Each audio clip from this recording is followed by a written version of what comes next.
Hi from love. So from our post last week, I noticed that someone didn't quite understand what radical faith is. Well, let me try to make it simple, because when I mentioned the life of Mother Mary, mentioned the life of Esther, the person probably was expecting me to mention Abraham. Now, we are not denying that Abraham was not radical in his faith, but it's not only Abraham. That's what I wanted us to know.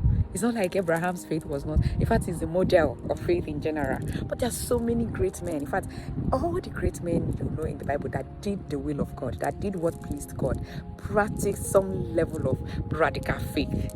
Radical faith comes with total surrender, a simple surrender. In another word, radical faith is a place where you intentionally ask God to be broken by Him. I noticed that some of us are still running from brokenness. Now, somebody will say, have you broken many times? Yes. Let me try and explain brokenness to you so that you can understand it.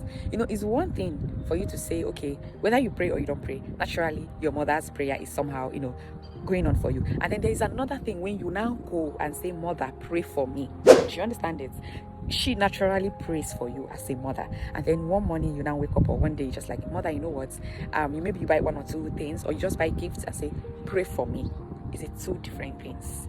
She naturally prays for you, and then when you go to ask for it, it becomes, I don't know how to explain it, but there's wholesomeness that comes with that, because it's a request. Now, that is how it is. When God breaks you, sometimes you might not get the word, you might not get the message.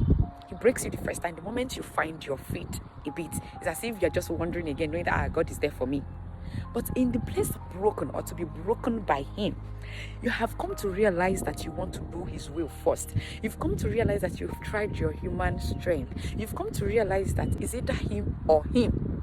You've come to a place of alignment. You've come to a place of, you want to just do the will of God. You've come to a place where you want to walk in purpose. You want to live intentionally. So you now ask for it. In that process of asking for it, that is, in the process of saying, Lord, break me, now you are open to be fixed back by Him. He will break you and then fix you properly. At that point, because you've asked for it, you're paying attention to every details. You are intentional now with every step that goes. Even when you forget, somehow you remember, oh, you asked for this.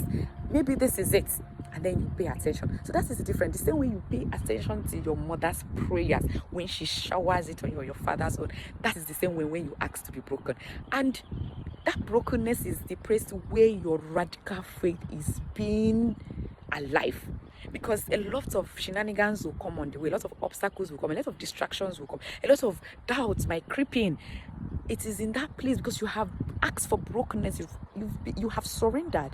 You will be able to maintain, you'll be able to keep saying, you know what, God, I know your hands are on this. So for that reason, I am not shaking. So I believe this is now clear. Subsequently, we would keep treating some Bible names. We'll mention them, look at their characters, and see where they encountered God at that point, and how radical faith helped them in their journey of life.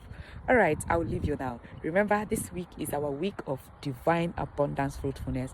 Continue to enjoy your fruitful week, all right? Do take care. You know already, Ugobechi loves you. And whatever that will profit both of us, I would always share. Kisses. Bye.